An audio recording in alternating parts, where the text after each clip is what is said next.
Hey everybody, this is Mr. Storm, and today we are going to build Space Shooter. You can come up with a better name for it than that. That's just the first thing that popped into my head. It's essentially what we're going to make. We're going to make a space shooting game. You're going to have a spaceship, and you're going to shoot bullets or lasers or whatever at other spaceships that are coming in to kill you, and whatnot, so on and so forth. Right? Now, the interesting thing about this project is if you look at the resources that I gave you, I only gave you scripts, meaning you are responsible for creating all of your own resources for this game: the background, the characters, the enemies, the bullets, everything, right? So I'm going to show you before we even open up Unity. Actually, I have it open already, but before we dig into Unity, I'm going to show you how to create these art assets for this game. And I'm going to do it very quickly because I don't want this video to be super long. So I'm going to create a new Piskel, right? And I'm going to go in here and resize my thing. I want this to be 256 by 512. So it's going to be a huge thing because the first thing we're going to create is our background, our space background. Now, you may be tempted to just create a dark black, a pitch black space background right from the beginning. And, sure, why not? I'm not going to, though. I'm going to make mine a little gray just because I have black elements in my art that I've already created. So I'm going to just make mine just, dark gray. And then I'm going to grab my pen tool and I'm going to grab white here and I'm going to, yeah, I'll set it to 4 pixels. And I'm just going to pop in some stars randomly throughout. You can spend more time making your background look a lot better than mine. I'm just going to, kind of pop in a couple of colors here. Put some blue, some like aquamarine blue in here. And a couple stars in here to just break up the color monotony of the starry background. All right, you can put planets and stuff in here if you want. I'm just going to go ahead and save this because I don't want to spend too much time making artwork. Let's see. Shooter background. Okay.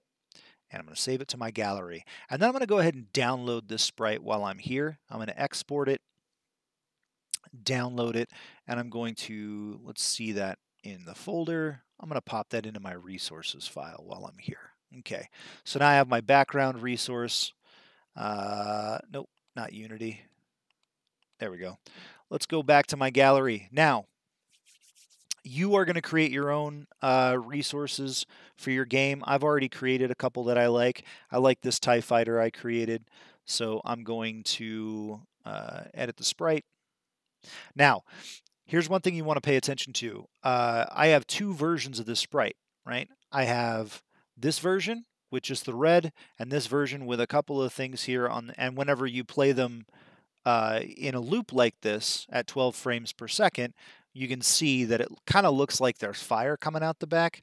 That's an animation. We're actually going to be doing animations in this project. So when you're creating your enemy ship and your main ship, make sure you are doing some animations because we're going to be using animations in this project, and I will be grading for animation. So I'm going to export this. It's going to be a 1x2. That's fine. Download, and we will move that over into our resources folder. So now I have my enemy fighter. Let's go back and let's see. Yes, my Millennium Falcon. I love my Millennium Falcon. I'm going to edit my sprite here. Now this has 4 because I have an idle state and I have a moving state.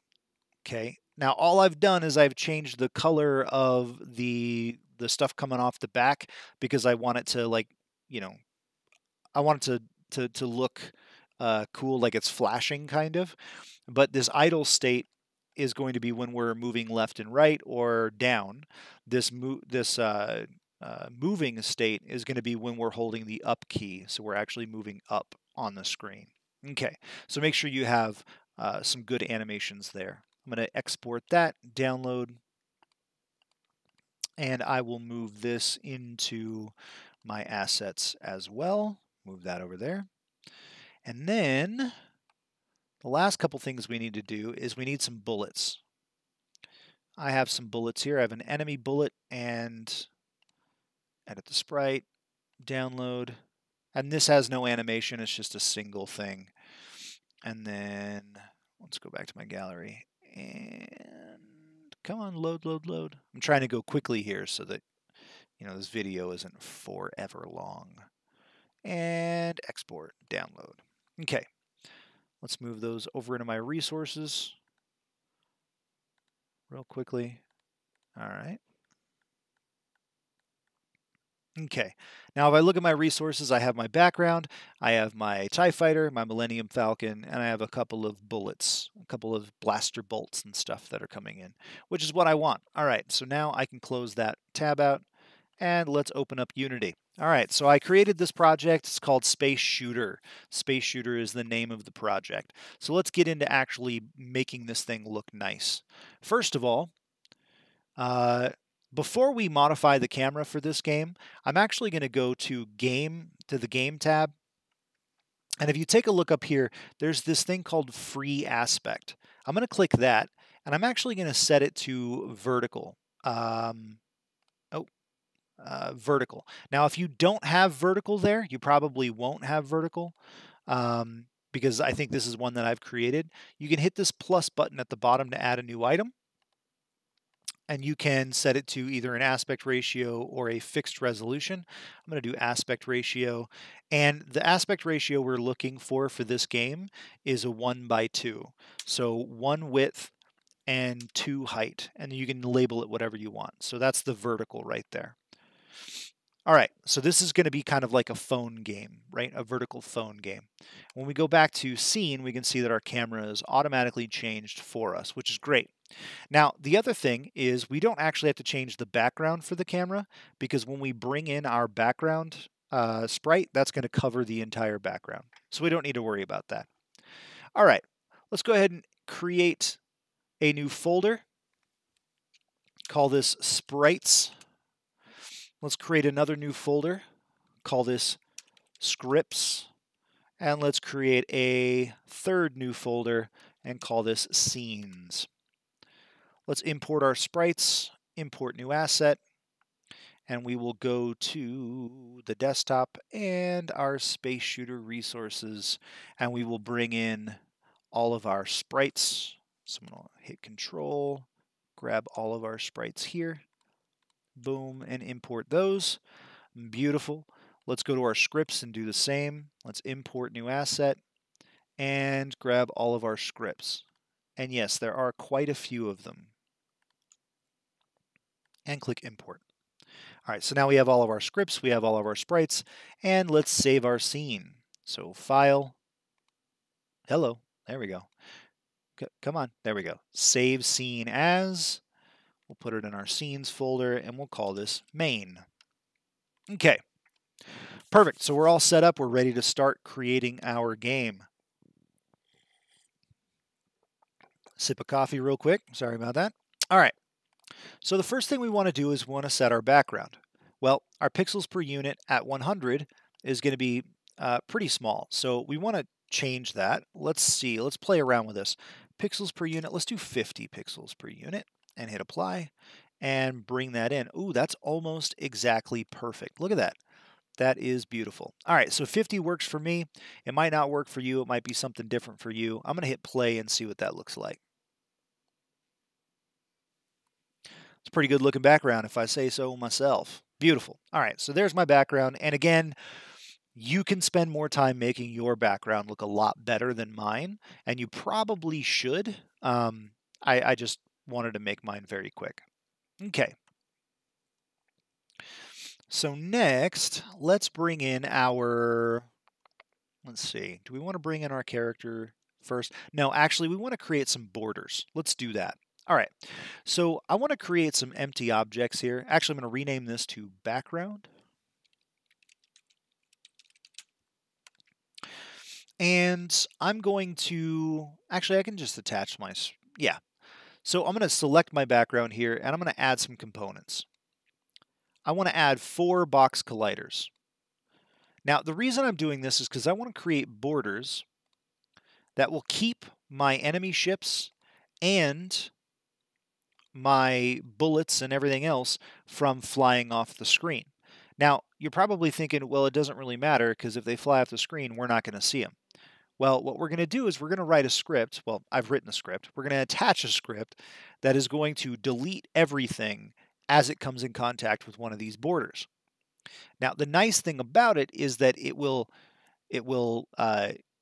keep our game from having to render bullets that aren't even on the screen anymore, which is really nice. And actually, I'm going to change this from, it's fine. I can leave it. All right, so now that I have my 4 box colliders, they're all just sitting on top of each other over the border or over the background.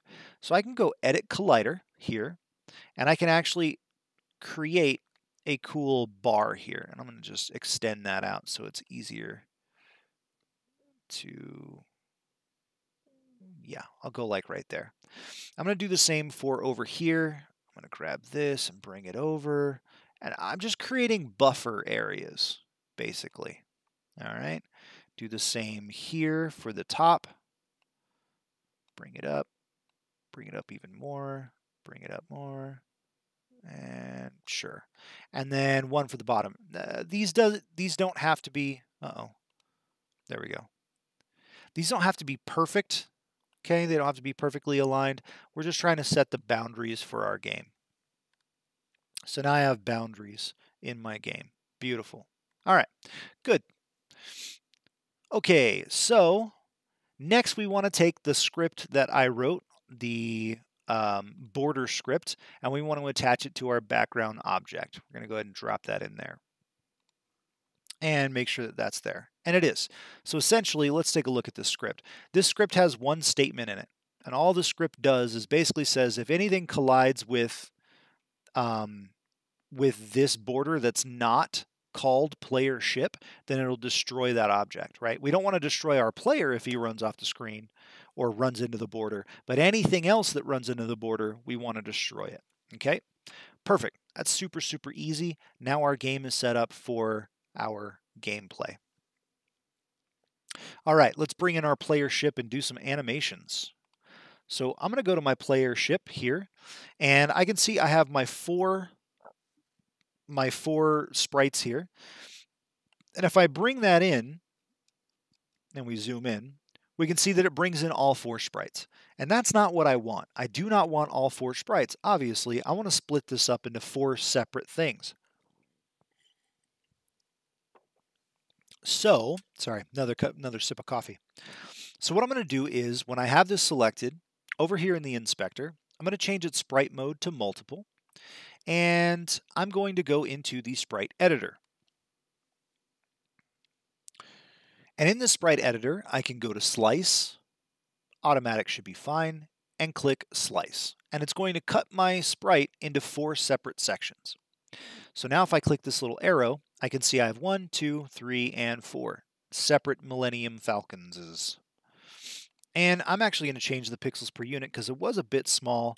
Let's do 50 pixels per unit and see what that looks like. And bring one out.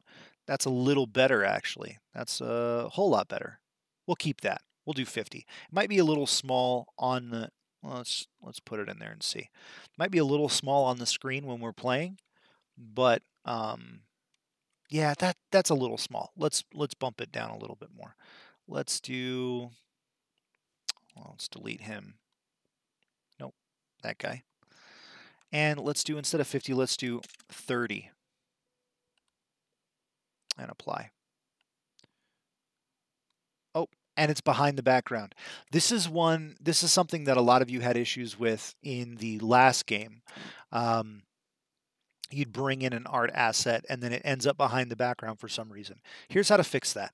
You click on the background, you go over to the sprite renderer on the background object, and you set its order and layer to -10, basically pushing it all the way to the bottom. All right, so yeah, that's pretty good. That's a pretty good size. I'll keep that. All right. So we have our Millennium Falcon split out into 2. We have our idle and we have our movement here. Okay, so let's create an animation state for idle and an animation state for movement, and we can set the player controller to switch between the two. So I'm going to select my two idle states here. I'm going to drop that in. It's going to ask me if I want to create a new animation, which I do, and I'm actually going to create an animation folder to put it in. New folder. Okay, and I'm going to call this idle and drop it right in there. And now while I'm in here, I might as well create my movement state. Let's see. Yeah, I'm going to call this fly. Let's go to animations, and we will call this fly. Okay. Alrighty, and I can actually get rid of that second one. I don't need him anymore. And when I go to my animations folder, I see I have my Millennium Falcon 0 and my Millennium Falcon 2 animators, and I don't need both, so I'm just going to get rid of 2, delete. Okay, so now I have my 1 animation controller and I have my 2 animation states, which is what I'm looking for. That's what I want. All right. Now, let's go ahead and get into animating this thing. So I'm going to open up my animation controller. I see I have my idle state. I'll bring in the fly state here, and I'm going to set a parameter called flying. It's going to be a Boolean parameter, and it's basically going to tell if we're flying or not, right? So I'm going to set it so that if we are flying, if we're flying up on the screen, then we're going to change this state to true. If not, then it's going to be false. Okay, easy done, easy done. So we need to set a transition from idle down to fly. We're going to turn off has exit time, and we're going to set a flying is true, then that's going to happen.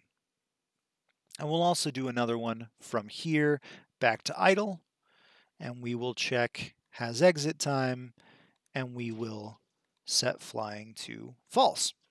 Okay, that is our most complicated animation state for this entire game. So once you get this down, you are good to go. The new thing that we're doing this project is finished. This is easy stuff. All right, go back to my scene. And what's next? So we have our animation set up. Ooh, let's set up ship movement. Plus, because also in the movement script, I set up the animation controller in the movement script. So we can do that here. So let's actually, I think I should rename my ship first. Let's see, what did I actually name it? I'm looking at my notes over here real quick. Player ship. So let's rename this to player ship. Okay. Ooh, and the other thing we want to do is we want to set the tag for our player ship. So when I have my player ship selected, over here in the inspector, I have this thing called tags. Now, tags are just basic labels we can give to certain objects, so, player, main camera, editor, whatever. We want to add a new tag. So I'm going to go add tag, and the tag that we want to add is called ship. We want to designate which objects on the screen are ships and which aren't. So I created a new tag.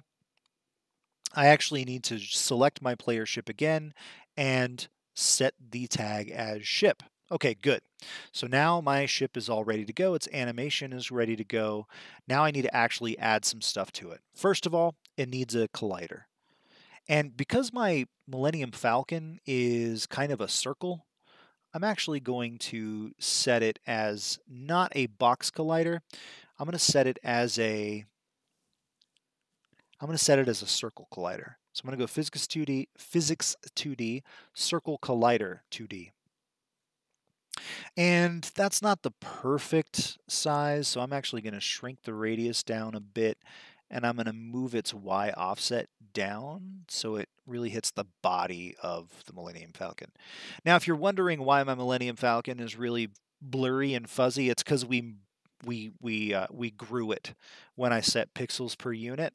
I made it bigger, so it kind of distorted it. I really should have made my Millennium Falcon bigger to begin with, but you know, you live and you learn. That's fine. I can deal with a fuzzy Millennium Falcon for this game. All right, so I have my collider. Now I need to add a rigid body here. So let's go ahead and go to physics and rigid body. Add my rigid body. Perfect, perfect. So that's easy. That's done. Let's actually change the gravity scale and let's set the constraints. Okay, so now he's ready to go. We need to add one more thing to it. We need to add a script. And that script is going to be move. We need to set a move script, and the movement is speed. Or the speed is 5, sorry. Now if I hit play, I should be able to move my ship around on the screen. And I can. And it should be, it's not actually changing my animator state. That's okay. Let's troubleshoot just a little bit. All right. This transition is flying is true. When flying is false, that looks fine. Everything looks good there. Let's see if my animator is working here. Oh. Well, let's play the game. This is what troubleshooting is. Sometimes you just have to play with things. All right. So that is working.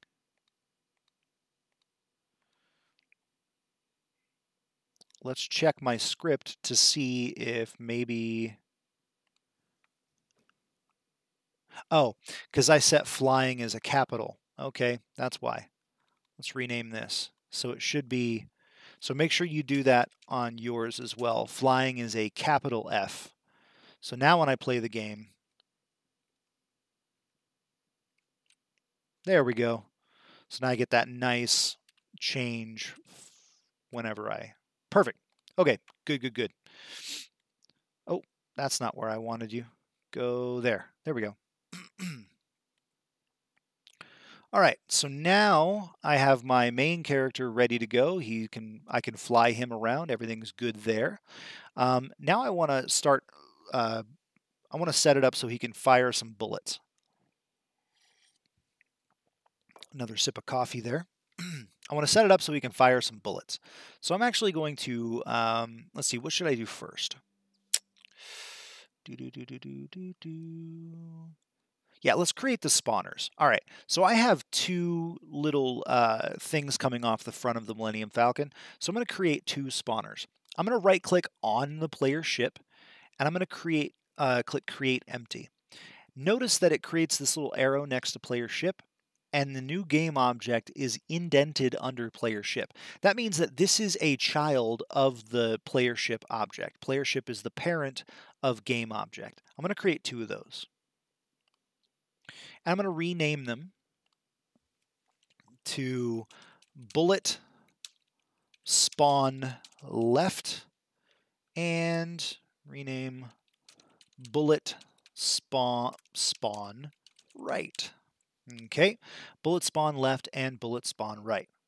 Let's see, how are we on time? We're about 25 minutes. Well, let's finish building our spawners really quickly, and then I will cut this video off and we will start again with part 2. All right, so bullet spawn left, bullet spawn right. Now they are empty game objects, so I'm not going to be able to see them until I do something else. I can go over here. Right next to the name is this cube, this multicolored cube. If I click that cube, I can actually select an icon for that empty game object. And so it's going to be that guy right there. And once I see the icon, I can actually now move him around a little bit. So I want to move him over to the left and push him up to the top of my game or of my character. So that way the bullets can actually shoot out of the front. And I'm going to do the same thing here. Set that and then move that over just a little bit and bring that up as well. And probably back this way. Now, again, it's not perfect because I'm kind of rushing through. I'm not trying to play around with it too much. But one thing you want to pay attention to is you want to make sure that your bullet spawners are outside of your collider, right? Because we're going to set this up so that your bullets will collide with other objects. And we will tell it to ignore colliding with the spaceship, but sometimes it can cause issues. So make sure your bullet spawners are outside of your collider there. All right.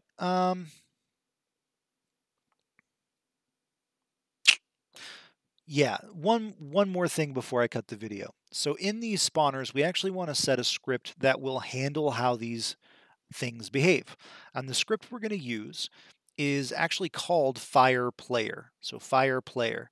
So we're going to drag a fire player script onto the bullet spawn left and onto the bullet spawn right.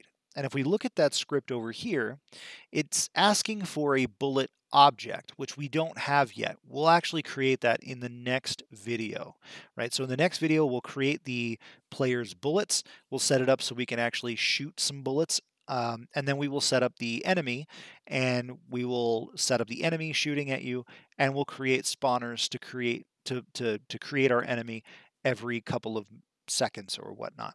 All right, so that's it for this video. Thank you for paying attention, and I'll see you in part 2.